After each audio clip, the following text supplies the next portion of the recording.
Um, so welcome to the Tedi31 Podcast. My guest for this evening is my very own brother, Tim Yes, Villasor. your one and only brother. Yes.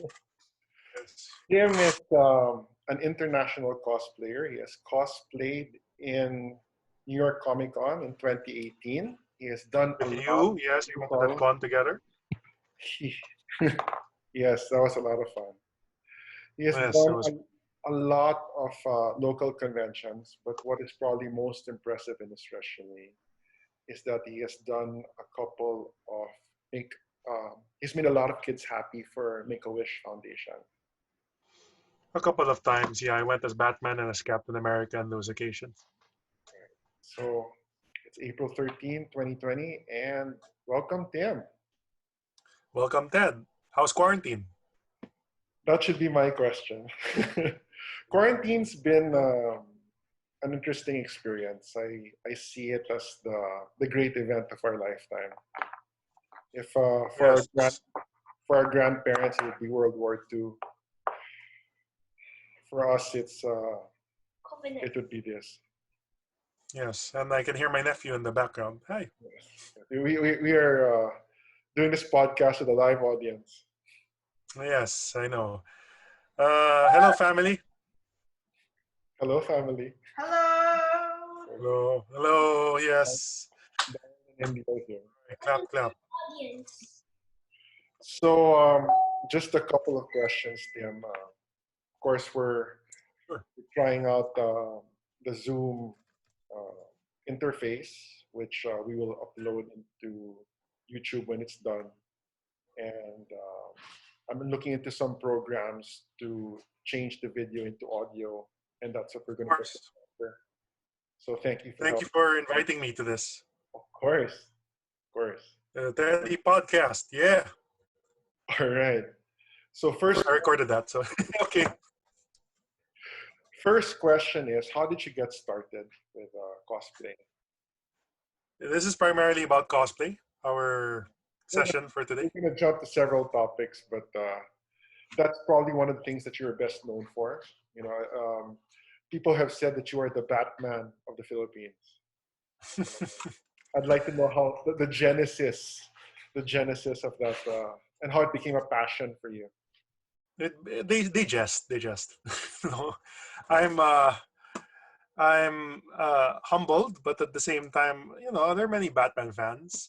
In fact, I belong to one of them, the Dark Knight Philippines, the Dark Knight PH. That's a community, and I started out as a Batman fan.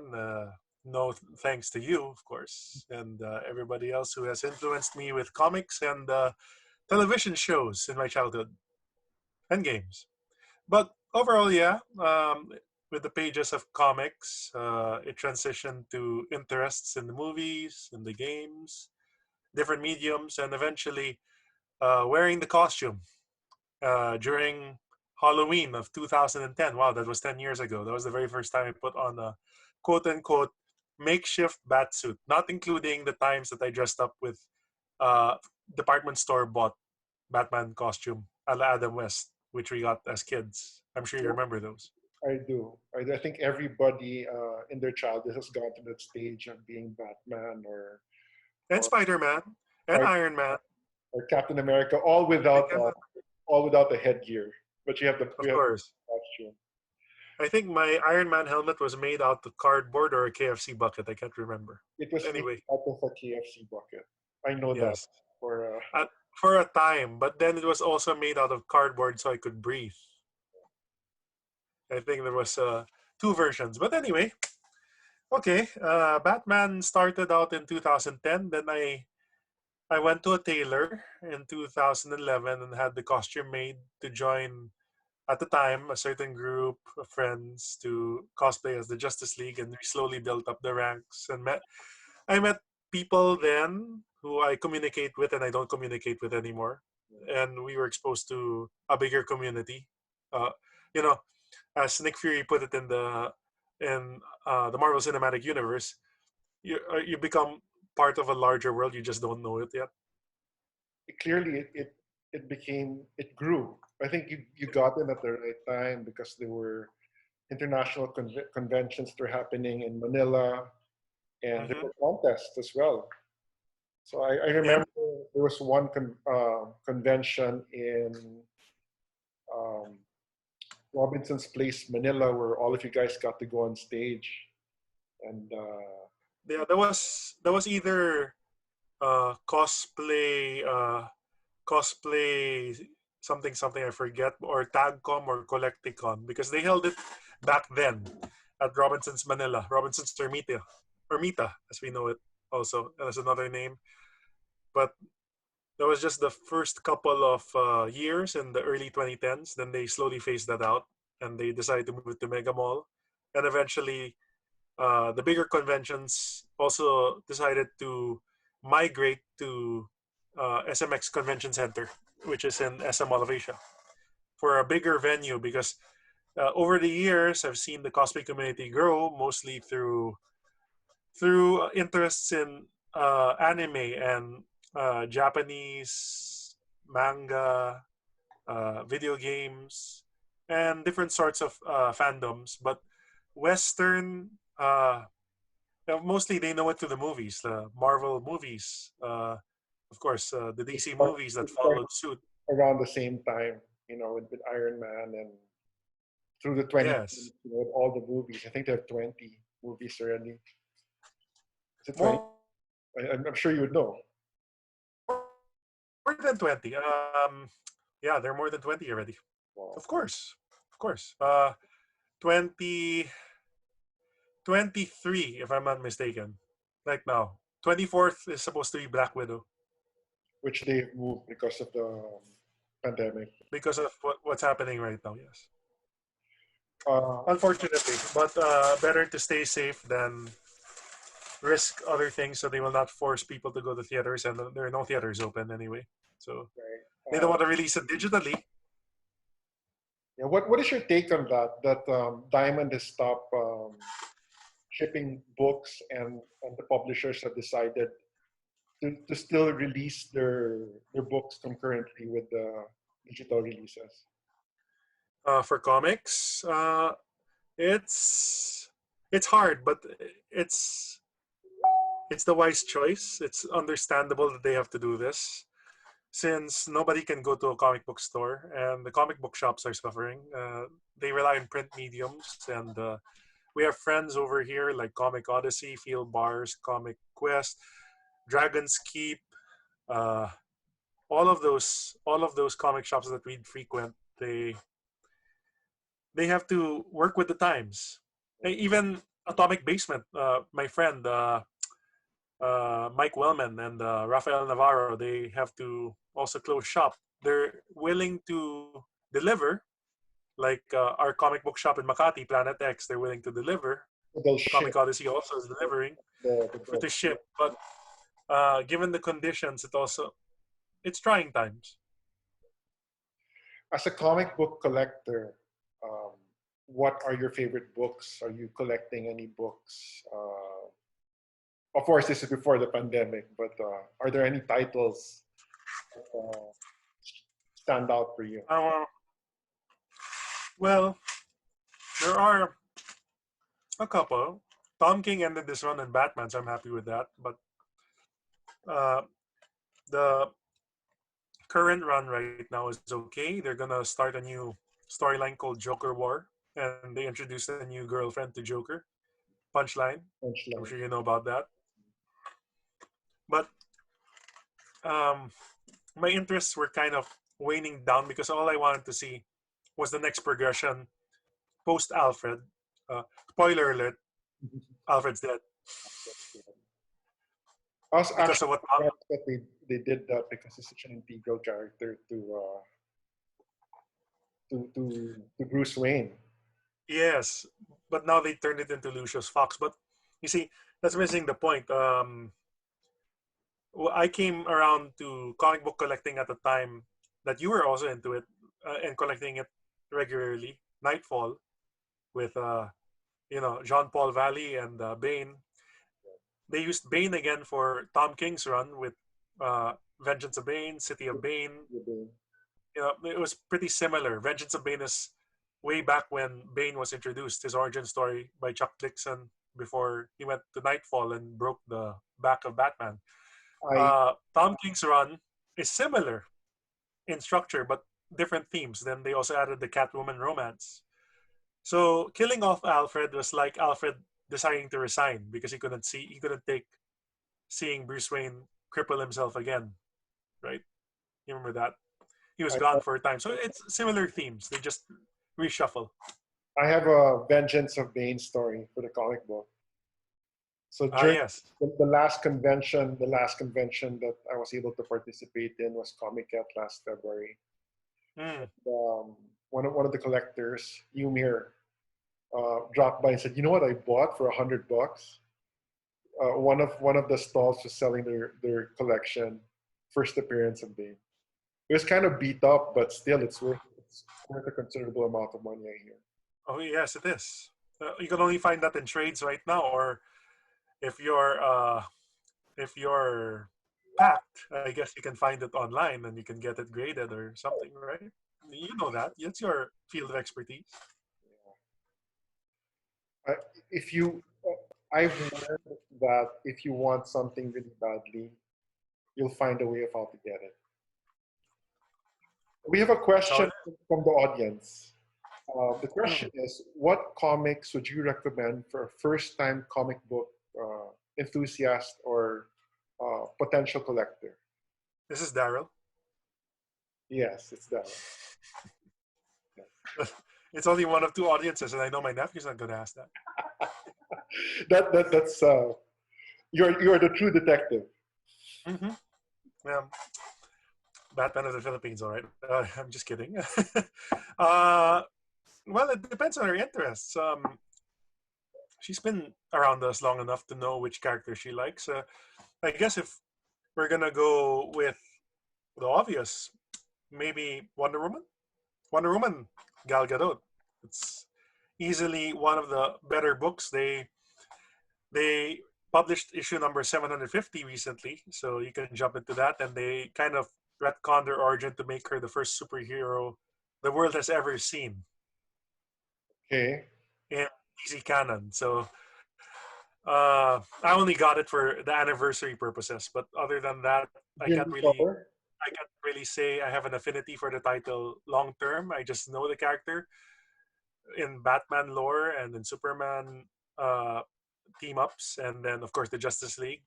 So other than that, I try not to go all out. But for Marvel, it's a different story. It's with X-Men. I got back into X-Men because of House of X and Powers of X. We were at London at the time. Yes, we were. I remember you got.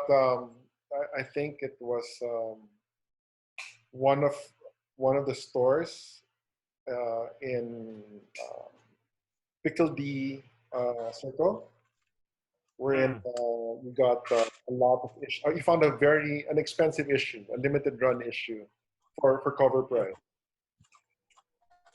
Couldn't believe it. But then that's the physical market. You find something that's a gem, but it's different in different parts of the world.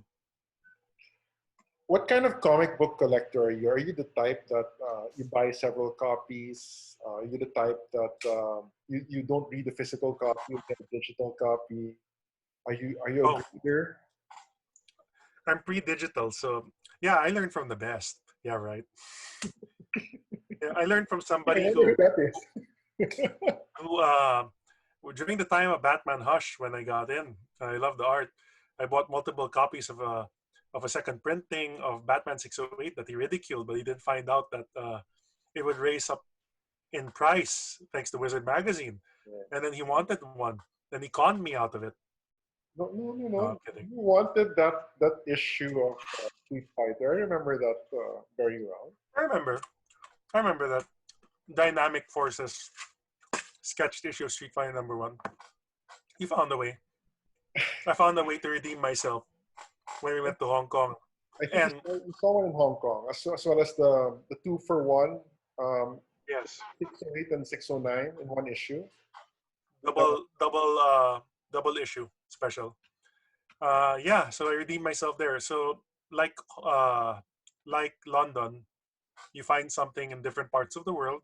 We just happen to visit, and it turns out to be one of those things that would go up for value in our country, but they're just selling it for chump change. At the end of the day, really, it depends on the needs of the market. Yeah, Here we have or very few comic book stores, and we seem to have a lot of collectors. So, like, if it's the first appearance of Punchline or the death issue of Alfred, then everybody wants it. yeah, or it's drawn by an artist who doesn't really draw that much anymore, and then Yeah. the artwork skyrockets, and then everybody wants that issue because of the cover, or they want it because of the panels. Like you started collecting Yes. those things. Original art. Yes. Speaking of original art, I have an APCC story. When um, Hmm. when the colorist Alex Sinclair, Yes, he came he here. I came had stuff signed too. one of the local collectors went to him and said, "I have an original art from the Hush Run. I think it is the short story that involves Catwoman." From Wizard, yes. Okay, so The interlude. he has one page from that, and as the story goes, he wanted one of the panels to be colored by Sinclair, and Alex told him, "You know, it might be best if I don't, you know, I don't do that." Because it will decrease the value of the original art. But the owner said, I have no plans on selling this, and I would like you to put your own personal imprint on it." I'm paraphrasing the story, but it's pretty much how it went. So he colored one of the panels, and the way he used one of those really expensive markers. Yeah, of course. Yeah, and he did a good job. It looks exactly like the comic book. But that's rule number one. You must never do that to original art. He would have been better off scanning it and making Alex Sinclair color the scan. But it's his Yeah, it's stuff. like your friend.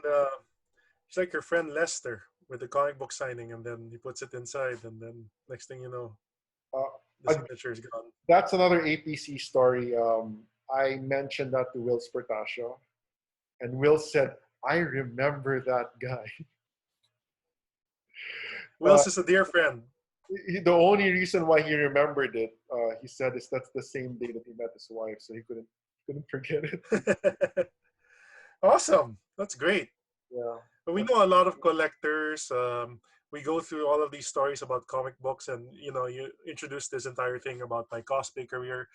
I've done a lot of other roles. I transitioned from Batman to other characters. I've cosplayed Green Arrow from Arrow, the CW series, which ended this year, and Stephen Amell as Oliver Queen.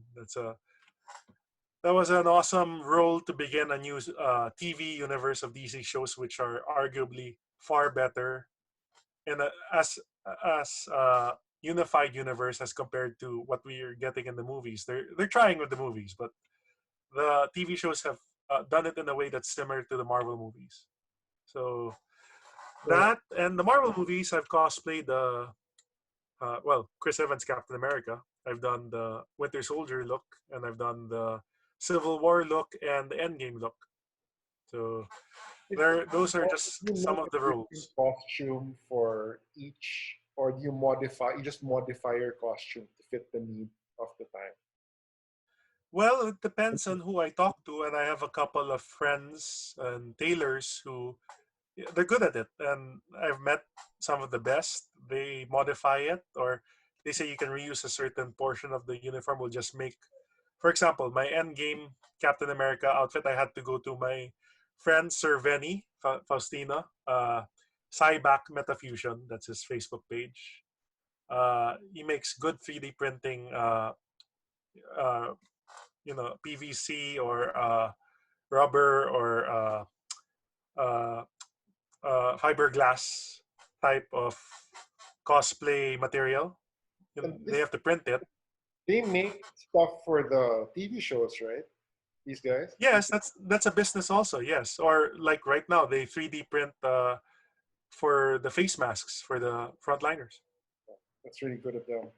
That's good of them. Yes, they have a community for Good of that. the Cubs. So he did the chest piece for my Civil War outfit. He put the scales and then he fixed my helmet, uh, recolored it.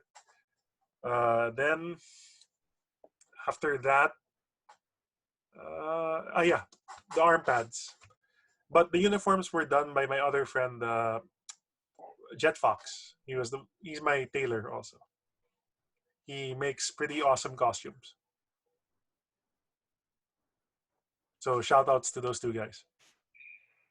We will maybe you can send me the links later on and we can put it in the show notes so that Of course. if you're interested in getting in touch with them, we can supply that. Another question from our audience. Yes. Which character do you enjoy portraying the most? Batman. It's Batman. Which Batman? Bruce Wayne Batman. I mean, like Arkham Knight, I think, or Oh. Nightfall. Well, okay. I prefer the classic look that you've seen me with the white eyes that I normally do. But arguably, I also have to say I enjoyed doing the Justice League Batman look of Ben Affleck from 2017's Justice League. That and my other friend, Kino Prop Made Works, he did that. He's also a cosplayer. You'll know him for cosplaying Thanos, and his daughter was actually Little Gamora. I think I've seen that. Video online circulate on Facebook. Yes. So He's a fellow. Yeah, he's a fellow cosplayer, and we started Spider-Verse PH together with Spider-Dan. Spider-Dan is known as the Spider-Man of the Philippines. If I'm not Batman, he's the Spider-Man of the Philippines. So we gathered together, and yes, Spider-Man is another character I enjoy portraying, and I grew up watching the cartoons and collecting the comics as well. He's the most relatable superhero, an everyday Joe who has problems and can't seem to get a break, always suffering, always beaten up, but he seems to get back up all the time. Spider-Man Into the Spider-Verse is a great animated movie that showcases those different types of Spider-Man. So it's nice to have that. Huh? Multiverse. What? Yeah, it's a nice to have a multiverse of spiders, or a Spider-Verse as they shortened it to have different versions of the character, like Spider-Ham, which I know it was suggested to be cosplayed for. Yeah. by- Yes. I remember hearing about that. Very well. Yeah, so a certain someone was supposed to cosplay the character, but oh well. I wonder if it's going to push you. Maybe receive another question or answer instead of find out about this. Good character. I noticed there's a lot of classic and vintage toys behind you. I guess Oh aside yeah, from comic book collector, you are also a toy collector. yeah. Gee, I wonder who else I can blame too. Where are we going to blame for that? Let's see. He put record on this podcast, and he's interviewing. There's your clue. But other than that, yes. Well, our interests vary over time. I decided to streamline to this, and well, they're figments of the past. No, they're remnants of the past, rather. Stuff that we enjoyed, and then they get a new lease on life. They get reissued, and you know how these toy companies like Hasbro love to reissue, and they play on your nostalgia, like GI Joe. I Hint and hint. saw from the latest previews that they're going to release the same toys they did like 35 years ago. It's exactly the same. Packaging is the same. But of course, the prices are not the same. It's Of course, updated. the real Ghostbusters. Yeah. The real Ghostbusters. They're I'm coming out probably with gonna. I'll put my money down. that. There you go. So yes, toy collecting. It would, I guess, with Marvel Legends, a couple of years ago, I came back to it because of the Marvel Cinematic Universe. But over time, I also found the vintage carded wave where they print the old style Toy Biz 90s packaging, but they put the 6-inch figures of Captain America, Spider Man, Iron Man, Okay. Hulk into those. Including Yes, and the they look good. including the um, sort of like the plastic tray that you can put the figure onto it, so it's like levitating inside the bubble. Pretty much, yes. Um, what is how was your progression for the toy line growing up? Like for me, growing up, it was pretty much GI Joe. Then a little Transformers. I had a little Ghostbusters and Centurions. Of And course. Marvel eventually Marvel Legends. So that's pretty much my Well, And Batman the animated series. I got What was yours? and Lego. Let's not forget Lego. Yeah, that's not good. Yeah. Well, I got to leech out of you from all those interests, but at the same time, I guess it started proper with Marvel Legends way back when I was in college. That's when I seriously collected. But other than that, it was the old Kenner Batman toys, with Bob the Goon and the Batmobile. Our mom, They have no gave us. Commissioner Gordon. They have no Alfred, but they have Yes, they don't. They have Bob the Goon with kicking action. with kicking action, and of course, superpowers. Who didn't grow up with superpowers? Those things I was fortunate enough to get as gifts as a kid, and we'd have a treasure hunt every time it's your birthday, and then those were the toys that we could find easily back when the department stores were carrying them over, and there was no internet, and everything was mail to order, And there was no horde. and some pictures. Yes, there was no hoarding. But when Marvel Legends arrived in the early 2000s, that's when it started. There are chase figures, and eventually they brought the build a figure concept that you're forced to collect a set because you want to get a bigger figure out of that. When Stuff did like that. the stealth armor Iron Man come out? What wave was that? I think it was. I think that was series 2 or it was series 4. One Okay, of those. between that time with you have your Juggernaut and your Daredevil Ben Affleck and your Punisher, Okay. there wasn't really a big demand for it. If you could go around and you could find these chase figures that cost a lot of money. And there was even a time wherein it was supposed to be seeded one is to every 100 boxes, I think. This was the classic Daredevil, the yellow one. Yes. Which I have right there. Yeah, I had that. But now it's gone. That was worth a lot Well, of money back in the day. Actually, I remember people buying several of them and shipping it to the States because it's just impossible to find over there.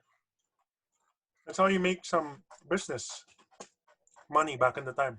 I did that a couple of years ago when I went to the States. I bought Lieutenant Stone from Sigma 6 of G.I. Joe, which was, you could find several here in Manila. And when I went to the States, I sold it on eBay. I was able to survive because of that, because people were buying it for like, 300. People wanted Yeah. people wanted a chase figure or a rare figure, and now because our regular shopping uh, getaway is Green Hills, so we find some of those stuff resurrected by fellow collectors, and they sell it for a very decent price, or maybe over and above what we used to know, depending on how rare it is. For example, one of the most expensive toys I got recently was a Alucard from the NECA Castlevania line that you This, can't find it anywhere. this is the guy with the cross and holy water. Yes, from the game Symphony of the Night, and It was more who me became popular. who actually played the game. That's happened with me with Nathan Drake for Uncharted. Yes, Yeah. that's always the case. If you see a particular character that you interacted with or you have fond memories of, that's when you decide to hunt for other things. I have another one, Niobe from Enter the Matrix. Ah, yes. Uh, Finished that game. And, Niobe and Ghost. yeah, but there's no figure for Ghost. Yes, from Enter the Awesome Matrix. figure.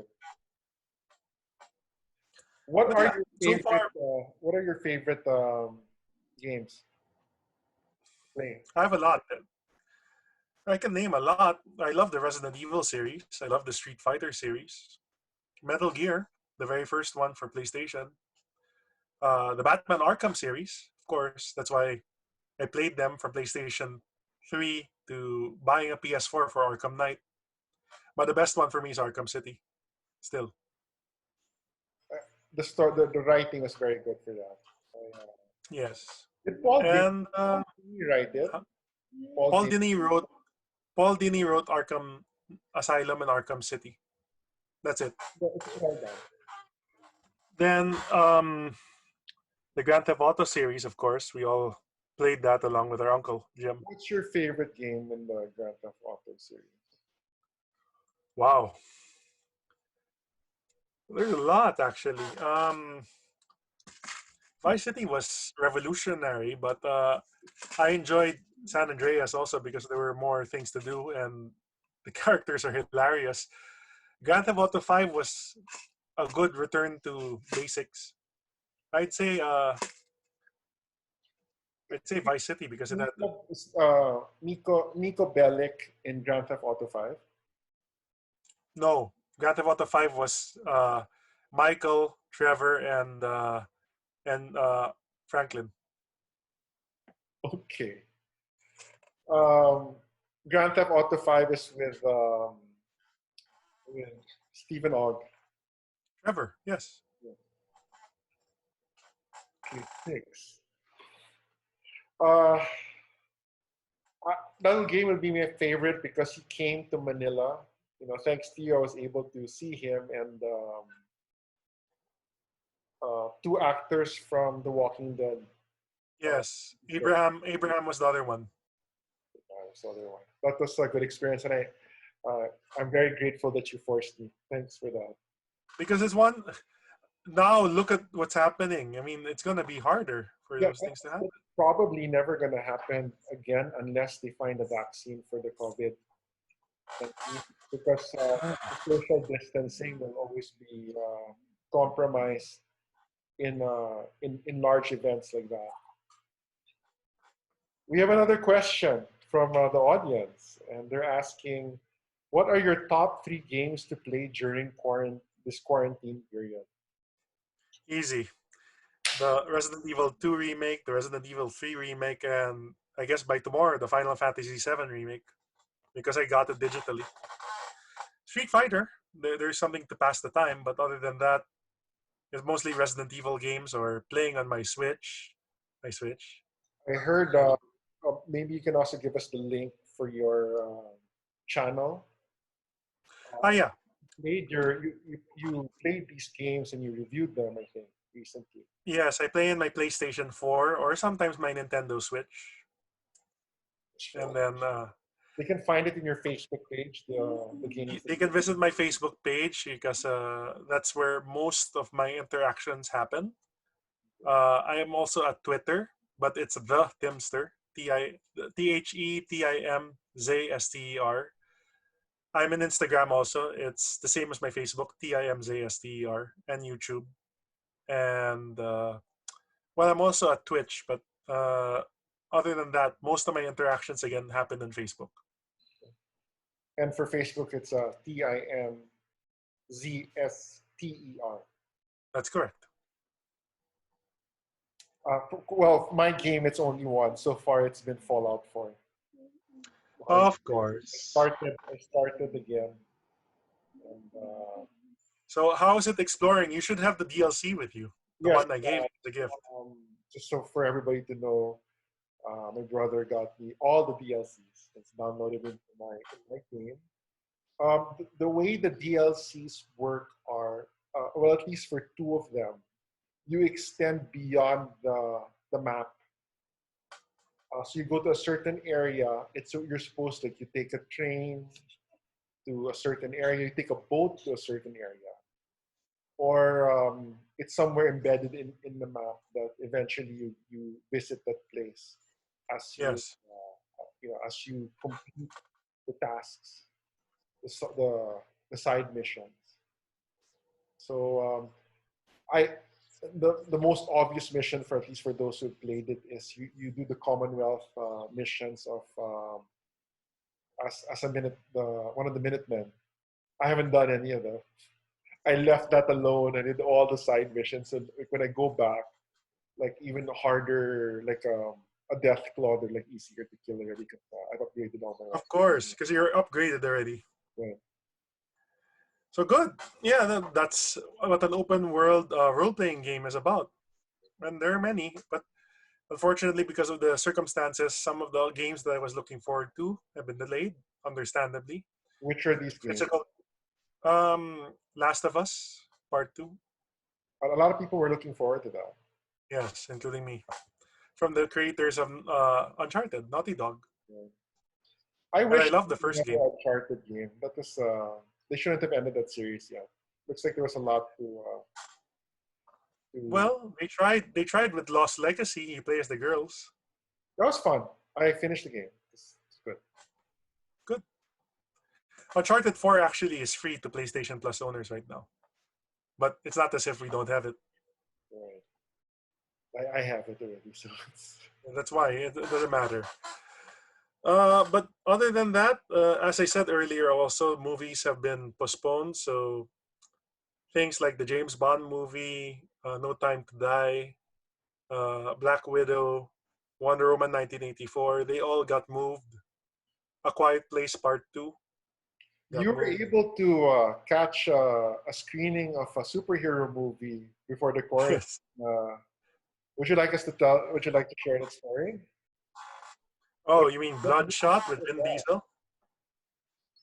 Yeah, Bloodshot was based on a Valiant Comics character of the same name, starring Vin Diesel and produced by people from Fast and Furious. So basically, it was a Vin Diesel movie where Did, he had nanomachines keeping did, him alive. did it manage to get to cinema, or the quarantine period? The time of A quarantine. couple of a couple of days, maybe a week or so, but after that, when everything closed down, that was it. All right. I have last couple of questions there. Uh, the, Sure.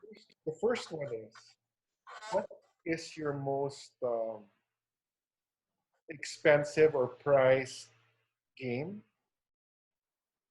The priced action figure and priced comic.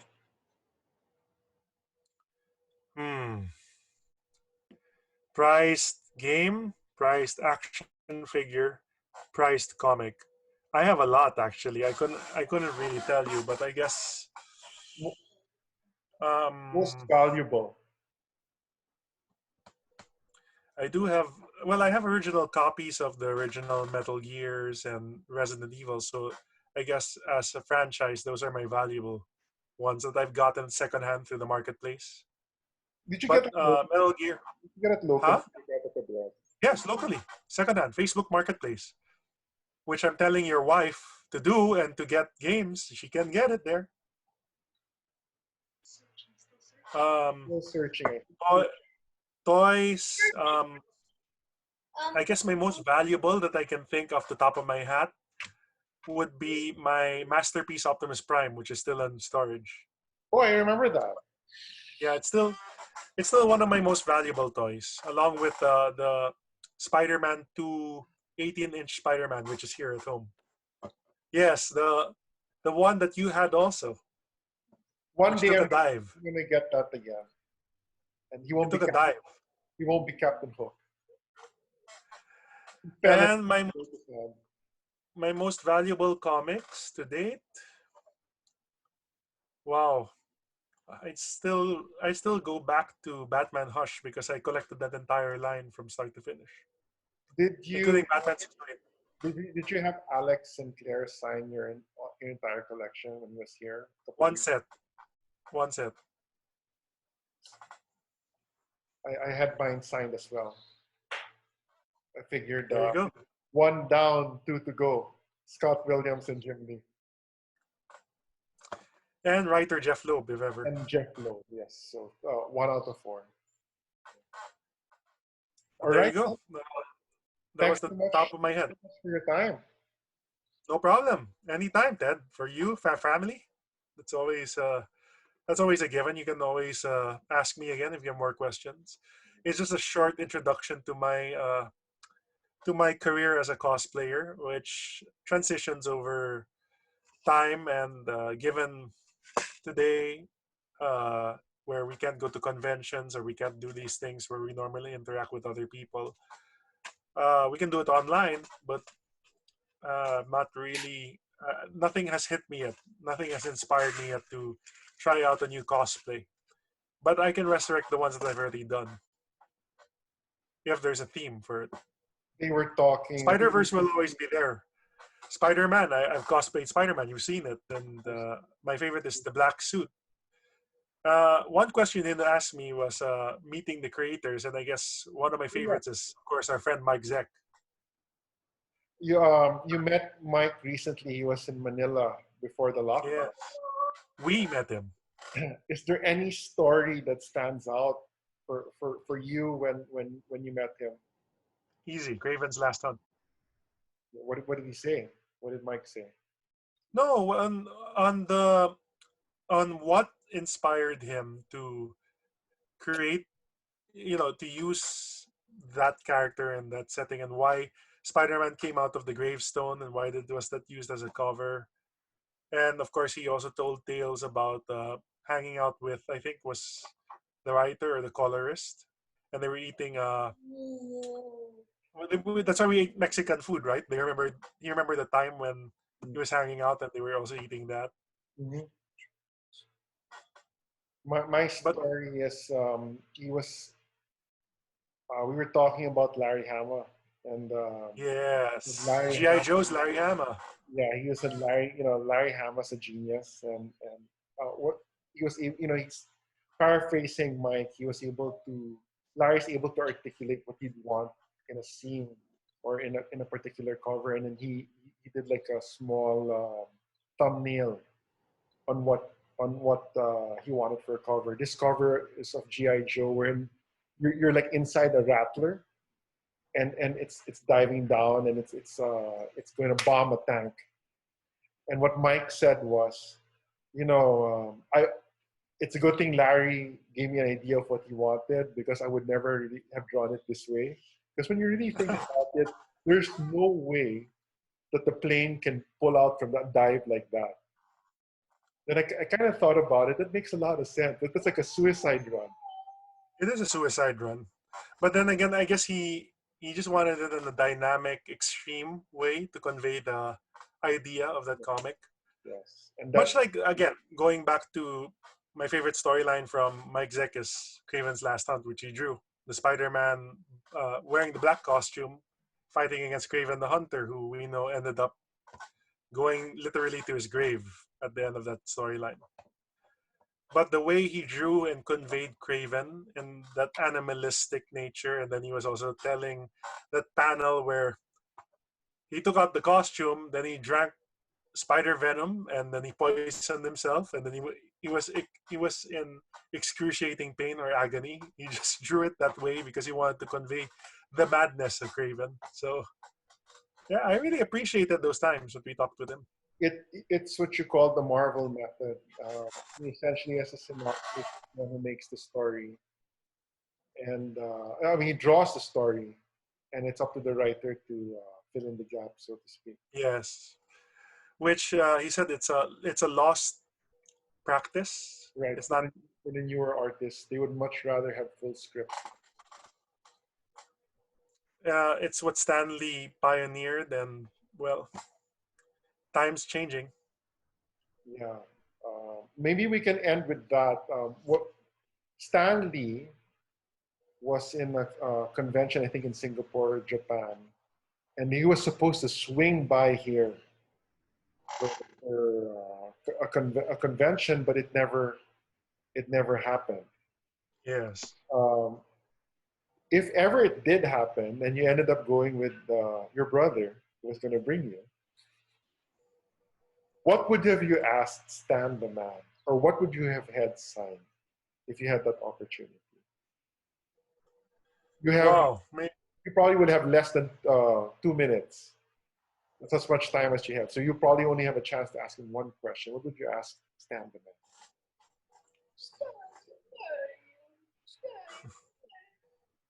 What was that? Indeed. What would I ask him?